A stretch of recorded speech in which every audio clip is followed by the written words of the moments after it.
fellow gypsies and spiritual wanderers. This is Mocha Gypsy. Tonight, we're talking about something that might ruffle a few cloaks, the so-called threefold law.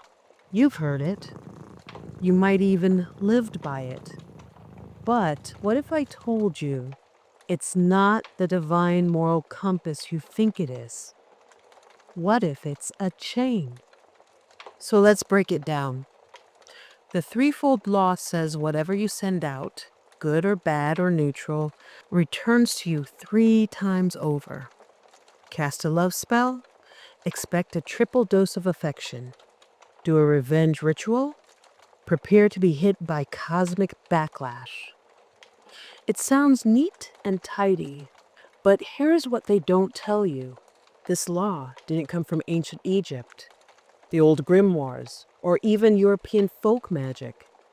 It was introduced in the 1950s by Gerald Gardner, the father of modern Wicca.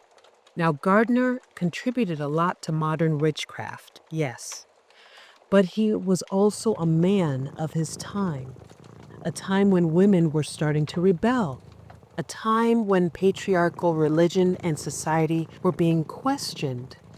And like most systems born in patriarchy, the rules were designed to keep power tightly controlled, especially power in the hands of women. The threefold law was, and still is, used to keep us docile.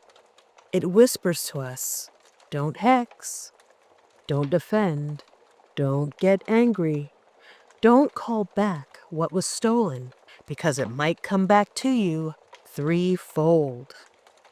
But let me ask you this. When have you ever seen those who actually harm people? Abusers, predators, manipulators suffer triple what they dish out. Exactly. Most of the time, they walk away just fine, while the victims are left to forgive and forget and wait for some cosmic retribution that never seems to come. That's not karma. That's spiritual gaslighting. Here's the truth. Women are expected to turn the other cheek more than anyone else. We're the ones told to rise above it, to be the bigger person, to let God handle it. All while men, especially those with power, get to move on, build new lives, start over. Women invest deeply in relationships, marriages, communities. And when we're discarded or betrayed, we're supposed to just heal silently with candles and crystals. But no vengeance, no justice, just inner peace and maybe a Pinterest quote.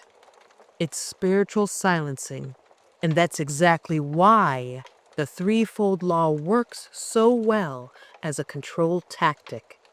It keeps the oppressed from ever reclaiming their power, because power, when wielded intentionally and responsibly, terrifies the oppressor.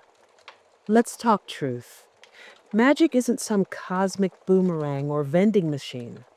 It's not light goes in, light comes out. It's not about fear-based obedience. Magic is a tool, a sacred technology. It works based on alignment, will, and energy. In other traditions like hoodoo, Santeria, indigenous shamanic work, even ancient Kabbalistic magic, the idea of threefold retribution doesn't exist. What exists is balance, responsibility, discernment, power with purpose. So when you cast for justice, when you protect yourself with spell work, or when you bind someone who's done harm, you're not sinning. You're not inviting doom. You're rebalancing the scales. Let me bring up a quote from Shira 7, because she nailed it. She said, "If karma were real, every man would be DEAD. And isn't that the truth? People do terrible things and thrive, not because the universe doesn't care, but because they have no guilt. They don't believe they deserve punishment, so they don't attract it.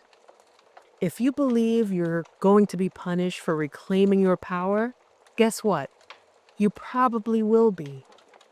Not because of karma, but because your belief becomes the spell. We've been taught to fear our own power. That's the real danger. If you've been hurt, wronged, betrayed, especially as a woman, you might be wondering, am I allowed to fight back? Will I bring more pain if I seek justice through magic? Let me say this clearly. You have the right to stand in your power. You have the right to cast for protection, for healing, for justice, for reversal. There is nothing inherently wrong or evil about wanting to balance the energy in your life. In fact, that's what magic is for. What I believe to be true is this. The divine is not some petty school principal keeping tally marks of your sins. The divine is co-creation. The divine is empowerment. The divine is truth. You are not punished for your sins. You are punished by them. If they're rooted in hate, greed, or spiritual immaturity, but if you move in integrity, if you use your power to liberate yourself or others, you're not cursed, you're crowned. So, if the threefold law has ever held you back, I invite you to drop it. Bury it under the full moon if you have to. You were never meant to be small. You were never meant to beg karma to handle what you were born to handle. And if you want to go deeper, if you want guidance, spells, or just someone to walk beside you as you rebuild and rise again, I'm here.